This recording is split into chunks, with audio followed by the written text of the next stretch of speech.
from Taj Murder Medics. I've got a Vauxhall Corsa here on a 2013 plate. I'm going to show you how to replace a brake light bulb. It's the 382 bulb we need. This is the one we're replacing, but we'll show you first. If I switch the ignition on and press the brakes, as you can see, the one on the driver's rear is not working, the passenger is working.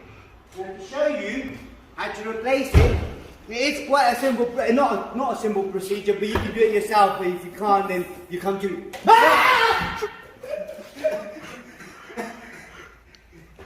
sorry guys, sorry.